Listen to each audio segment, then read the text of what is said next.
नाज़रीन, सांगड़ भरिसां अछड़े थर जे ॻोठ जवारड़ो में गुज़िरियल केतिरे अरसे खां सुघड़ औरतूं मर्द हथ जे हुनर सां सोहिणियूं रलियूं गज ऐं भर्त जो ॿियो कमु बड़े चाह सां कयो वञे थो।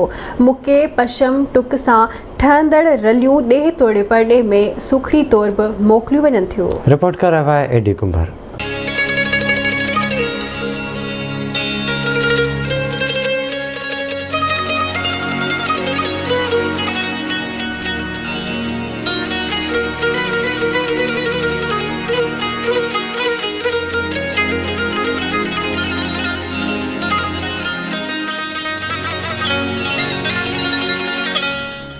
सिंध में एक ख़ूबसूरत ऐं आराम पहुचाईंदड़ बिस्तरे जो अहम हिस्सो रली आहे। सिंध जी रवायत रीतनि रिस्मनि शादियुनि काजनि ऐं अहम महिमान नवाज़ी जे मौक़े ते इहा सूंह तौरु इस्तेमालु कई वञे थी। सिंध जी 5000 साल तारीख़ में रली जी अहमियत इफ़ादियत पंहिंजी रही आहे। सिंध जे रेगिस्तान ढाट मारवाड़ जे इलाइक़नि में उतां जूं सुघड़ औरतूं मर्द हथ जे हुनर सां मुख़्तलिफ़ क़िस्मनि जूं सुहिणियूं रलियूं गज ऐं भर्त जो कमु बि कयो वेंदो आहे। सांगड़ लॻ अछड़े थर जे ॻोठ जवारड़ो में सुघड़ औरतूं ऐं मर्द मुके जे मुख़्तलिफ़ क़िस्मनि पशम टिक सां अहिड़ियूं त ख़ूबसूरत रलियूं तयारु कयूं वञनि थियूं जो ॾिसंदड़ ॾिसंदे ॾिसंदे दंग रहिजी वञनि। मुके जी रली 50 खां 60 हज़ार ताईं विकिरो थिए थी।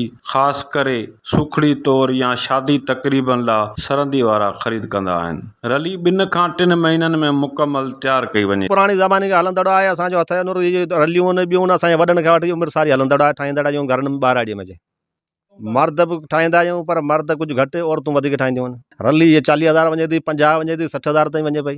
ऑर्डर ते ठाहींदा आहियूं, ईअं माण्हू ग्राहक खणी वेंदा आहिनि। जी गज ऐं ॿियो जेको माना खीसा आहिनि क़ुर शरीफ़ जा आहिनि, मुसला आहिनि, इहे शयूं सभु ठहंदियूं आहिनि। हिन में मुको आहे, टिक आहे, पशम आहे, धाॻो। हा, मर्द बि ठाहींदा आहिनि, औरतूं बि ठाहींदियूं आहिनि। आउं हमेशह जे लाइ हिननि जो वापारु कंदड़ आहियां। हिन जो गलनि जो गंदियुनि जो हिननि जा मुख़्तलिफ़ रेट आहिनि, जेके मूं 40, 45, 50, 60 हज़ार ताईं बि ॾिनियूं आहिनि। जंहिंमहिल मूंखां वॾनि माण्हुनि वठी गिफ्ट करे ऐं वॾनि माण्हुनि खे ॾिनियूं आहिनि। जंहिंमहिल घणो मुको लॻंदो आहे, घणो कमु थींदो आहे, मुको लॻंदो आहे, ॿियो पशम लॻंदी आहे, हर शइ जी क़िस्मत जी लॻंदी आहे। हीअ घटि में घटि 2 महीना 3 महीना हिकिड़ी रली खाए थी। सिंध जे हिन शाहकार हथ जे हुनर खे हथी न मिलण करे पोइते पयल इलाइक़नि जूं सुघड़ औरतूं तोड़े मर्द मायूसी जो शिकार आहिनि। सक़ाफ़त खाते ऐं सिंध हुकूमत खे घुर्जे त हथ जे हिन शाहकार हुनर खे हथी वठाई वञे त जीअं सुहिणियूं रलियूं ऐं भर्त जो कमु ॾेह तोड़े परॾेह में पंहिंजी क़दीमी सुञाणप बरक़रार रखी सघे। कैमरामैन ख़ाकी होशमामन सां गॾु एडी कुंबर, आवाज़ TV, सांगड़।